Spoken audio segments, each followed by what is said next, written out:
Welcome to the Growth Execution Podcast. We are here every week with another great entrepreneur to give you hints, tips, insights into how to build and grow your business.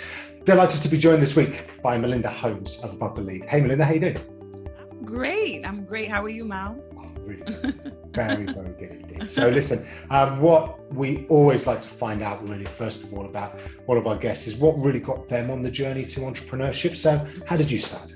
Yes, well, it started way back when I was in middle school, probably about 13, 14 years of age. And I just really wanted to, I knew I wanted to have my own business one day. When I grew up, I didn't know the term entrepreneur at that time, but I just knew I wanted to own my own business. I had that passion. Wow. And I mean, did that come from seeing other people close to you setting up businesses, or was it just, I'm single-minded, independent, I'm going to do something? Right. Well, I think it was interesting because I was always great with numbers. Math was always my favorite subject. And I always understood the concept of money. Even at that age, I had a little savings account and I had a little ledger book that I would keep track of my budget and had a saving plan. So I wanted to be an accountant, and at that time, and even thinking about being a CPA. So I knew I wanted to, go around that avenue. And I guess just knowing how businesses work, thinking of an accountant and knowing budgeting and things like that, I guess I said, the best thing is to have your own business to be able to, really reach those goals. So I don't know where I got it from. I guess it was just me observing and just saying I want to be my own boss. Wow, brilliant stuff. And you've kind of moved from the kind of maths side, although obviously maths is in everything, to very much more sort of customer experience focus, right? Mm-hmm. Right. And that happened out of college because I actually, in college, I majored in information technology. And my senior year, unfortunately, was the year that 9/11 happened. So the whole, aside from that tragedy, and the whole recruiting process changed. Everything that I expected when I graduated changed. So when I graduated, I had to find a job. And I applied for a management trainee program for a very large insurance company here in the US. And they had and I said, oh, this is great, a management trainee program. I'll be able to become a manager. But when I started, they said, well, you're going to start as a customer service representative. So I learned at a very young age and a very early stage that the best thing is to learn from the ground up. And the best way that you're able to be a leader and be able to train and be able to contribute is if you know exactly how everything is done from the front lines. So I had to prove my numbers. I had to accelerate in order to get that promotion to get into the manager role. So, and with this insurance company, they were very specific about service. So I learned about the concept of going above and beyond, not just providing regular service, but what can you do better? Adding value. So if you look and you have a customer, and let's say your customer has package A and B, looking to see what other benefits you can offer to that they can take advantage of. Like for insurance, like auto insurance, they have all different type of coverages. So it's painting a picture and saying, hey, did you consider these type of coverages? Because you're adding value. You don't want to wait until the customer says, hey, I have this issue. And it's like, well, you don't have that coverage. So, well, I called 2 weeks ago. Why didn't you tell me about that? So the concept of education. So I learned, I got a great foundation of customer service during that time that I was with the insurance company, which was awesome. It was a great start. Exactly that. Sounds like, you really, like you said, that kind of cross-selling and the opportunities to kind of really think of the world from the point of view of the customer. I know that's what you do in your current business, right? Right, absolutely. And so when you're thinking and when you're dealing with, I know you have clients who are SME businesses, as many of the listeners here are, how do you help them to really sort of understand not only what the customer's looking for, but then also how they can build products off the back of that? Right. So the first key is to really ask your customers what it is that they want to need, especially during COVID. I read a recent article that that the changes, like what our customers needed 2 or 3 years ago has totally shifted.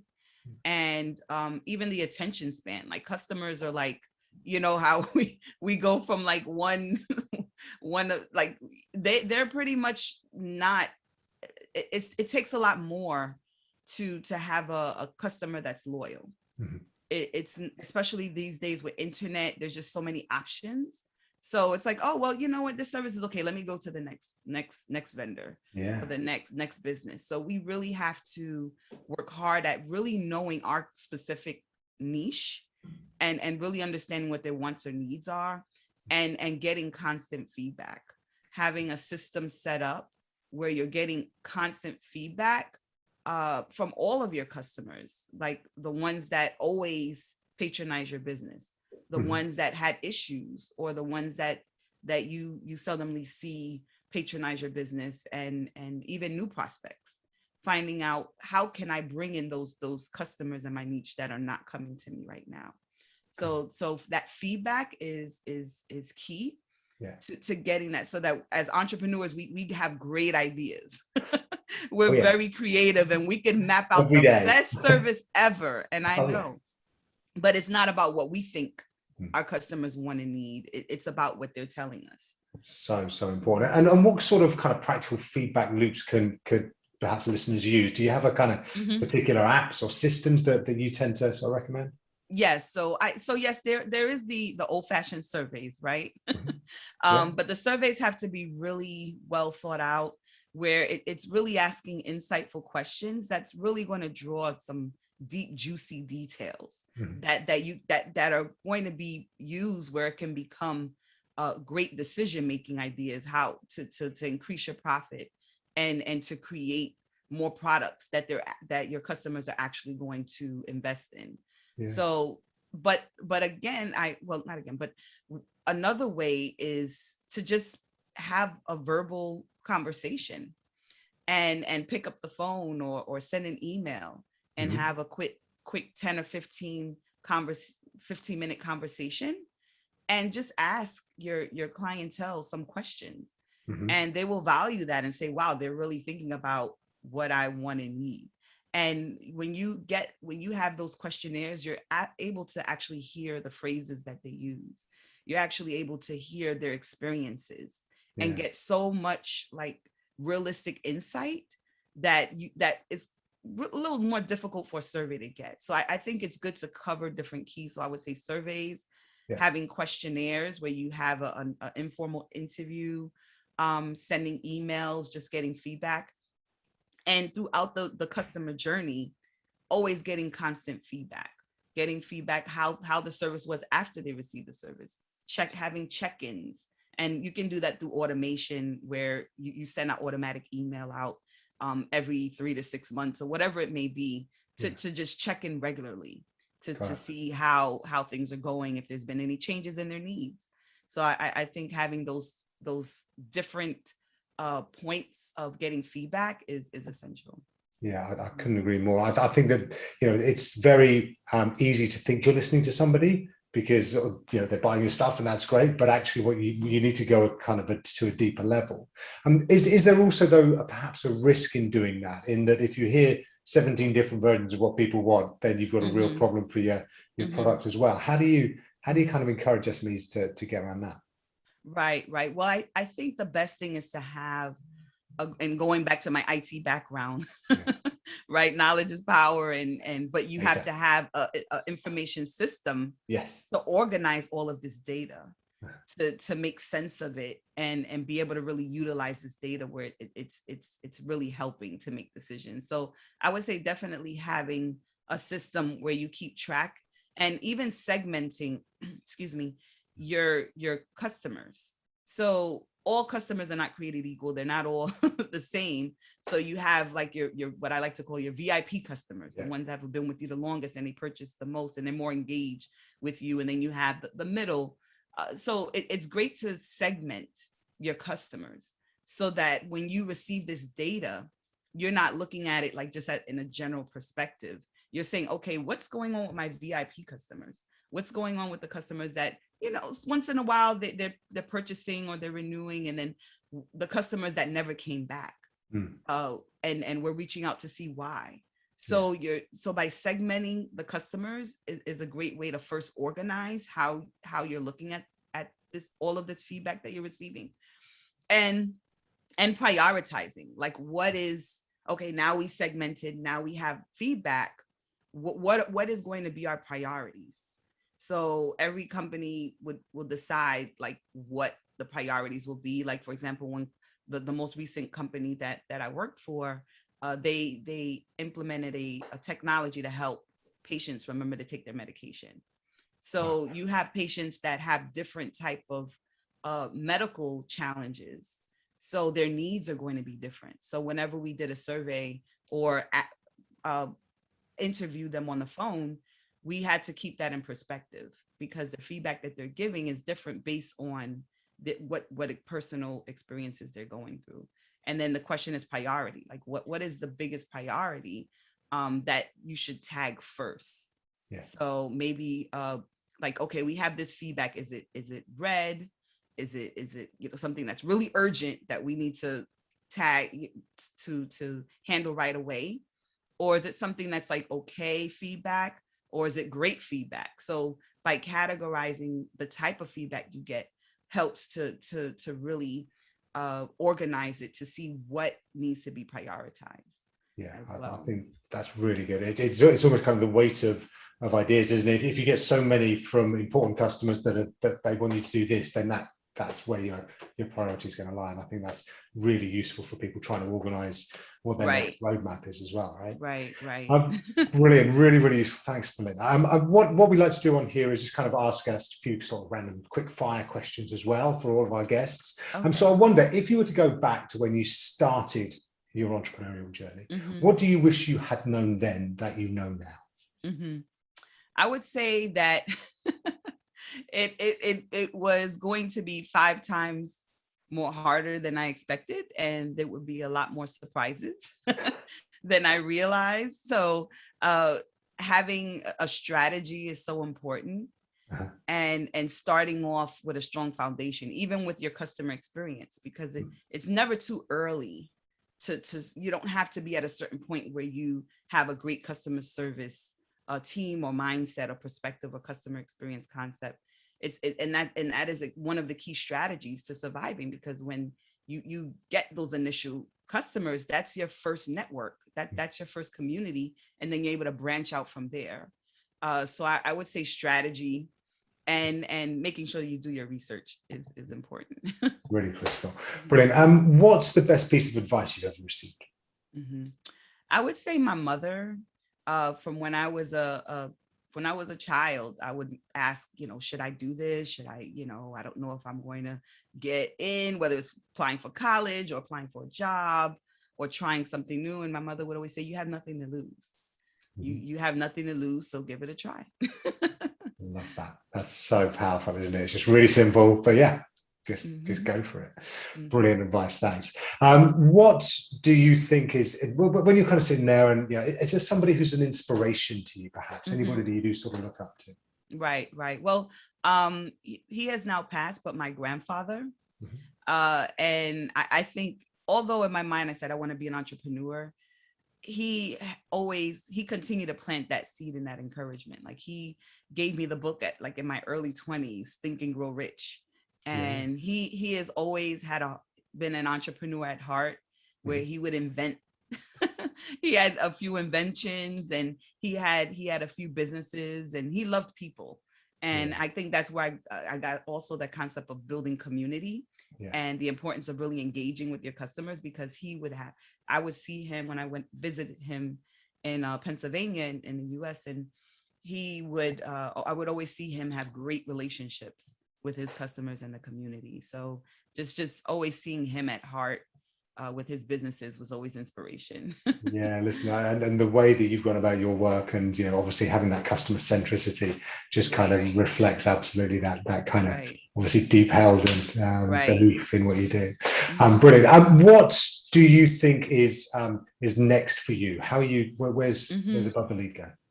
Yes. So what's next? I have a lot of experience in call centers, working across different industries, the insurance industry, the medical industry, and also the tech industry. And I just see the need at an early age, at an early stage of businesses to implement some form of a customer service team, regardless of the size of the business. There should be some customer service culture. So I want to start going in and providing trainings where I can help companies be able to see the best way they should start building their customer service team. Or even if they're a 1 or 2 man show, how can they implement a customer experience system within their business operations? Fantastic. And I guess, but there are a lot of systems and processes now in place that you can kind of use off the shelf kind of packages as well that perhaps might help. Right. The technology is a great way to make it work and to automate it, but you always need that personal touch. Yes, you do. to make it work. Make sure the customer is being sorted out by another human. Right. Because the last company I worked for was a tech startup, and they started the team, but they needed help because when you're in an industry, you may not know anything about customer service, but you need that team. So it's like you're wondering, who should I hire? What should I look for? So it's like, you need to have that, but it's like, where do I begin? Who should I hire? What type of system should I put in place? Got it. So I make that process easier. Brilliant. Well, listen, I know that there's going to be people who want to know more about you and your business. So how can they find out?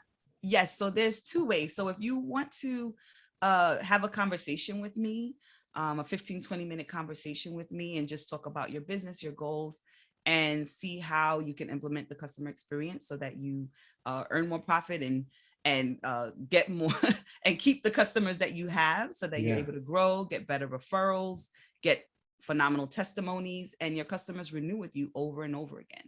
So I help you to see that. And I also calculate the customer lifetime value, so that you can see, if you kept a customer with you from day one, how much more income you would be able to earn and profit in comparison to just the customer coming and supporting your business 1 or 2 times, if that.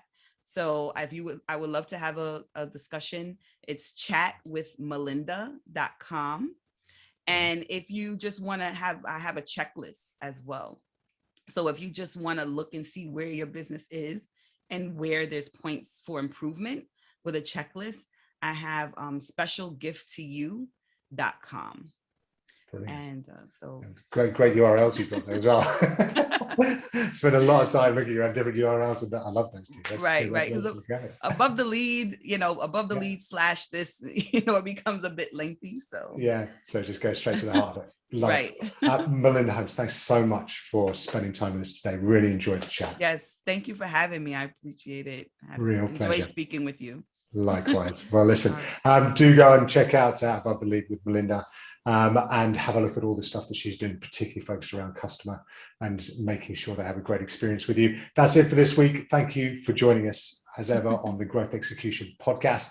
We'll be back next week with another great entrepreneur talking about their journey and helping you to build, launch, and grow your business too. Until then, have a great growth week. We'll catch up. All the best. Take care. Bye-bye. Yay, well done. When I was pronouncing your name, is it Mal or did I Mal pronounce is it? Okay, because I was like, okay. So I was like, is it Mal, because with the different it's not like a dialects, is like silent letters. Very simple. Yeah, short for Malcolm, if you're ever wondering, which is a Scottish name. Awesome. So yes, my dad's Scottish. But listen, Melinda, Mal. Right, Mel and Mal. Really appreciate it. So we'll get this out in the next few weeks. My colleague Sarah does all the production and stuff, and she's awesome because she's watching this. Hello, Sarah. Hi. And we'll get this packaged up, get the audio out, and then a few weeks later we'll get the video out as well. Okay. We'll let you know. We'll share everything with you, so you can share it out as well. Right. That's a good turnaround. And if you try the URLs that I shared, they're not going to work because I have to basically point them to my Above the Lead website. Okay. So sometimes that takes a minute because I thought about it and someone recommended, I was like, you know what, let me do it. Someone was like, just have a shorter domain name and then point it to your website. So I thought of it, but it takes, once you register it, you know, it takes a minute to. It does. It Up to 24 hours. Up to 24 hours to propagate. Right, right. But by the time, you know, it pod, you know, the pod, I don't know if you put the website in the so we'll make sure it's in the notes, and and I'll mention it as well on the outro, so that there'll be a different outro as well for the audio version. Okay. And we'll just make sure that it's in there. But yes, I mean it's going to be a few weeks, so you've got time. Awesome. And I always ask for feedback. You know, what did you think? Anything I can improve? Because I always like we were talking about feedback. Just see what I could do better. No, that's great. So do you want me to talk about that now, or did you want me to send you an email on it? Whatever works for you. Like if with time, if you have to jump off, that's fine. If email. Yes. So look, so I've enjoyed it. I thought that the customer service bit was so strong, and that obviously was the bit that we really wanted to kind of dig right into. I know that there's a few things on your website that I kind of wanted to talk about, but it's probably more me as the kind of host rather than you, about some of the numbers about, you know, what retention means in terms of profitability and things like that. But again, that's, you know, if you can get any numbers in quickly, I think that's really, really strong. So, you know, if you can talk about percentage terms and things like that, you know, again, I'm just talking as a kind of almost as a kind of like business coach, like in reference to like the clients that I helped, like I helped David and he went from here to here. Just that kind of thing, get people thinking, well, you know, actually, well, I'm here. So if I do use Melinda or speak with Melinda, then perhaps she can get my profit up to here. And then just numbers tend to get people calculating things in their own terms. I'd also think about that long-term customer value thing is so important. Everybody struggles with it. I think that's so strong. I think, you know, if you can put that up front and really kind of drive in as almost kind of like one of the things that you can do that everybody else really struggles with, that I think is going to be one of your real kind of USPs is, getting that, because nobody really knows what their long-term client value is. And they just kind of just sit there kind of hoping it's going to be 24 months, and then they're like, well, actually it's about 3. So if you can just really kind of say, well, look, we help you get from 3 to 24 or 36, then people again will be doing their calculations in their heads. But genuinely, it was really great, and so grateful for you making the time. Great. Thank you for the feedback. That's helpful. I definitely will have a section for that. Yeah, really welcome. Page. Brilliant. Well, we'll keep in touch, and I hope to catch up again on this, you know, in the months to come. But thanks so much once again. Thank you for having me. Thank you. Real Enjoy your day. Thanks. You too. Take care. Okay. Bye. See you soon. Bye-bye. Bye-bye.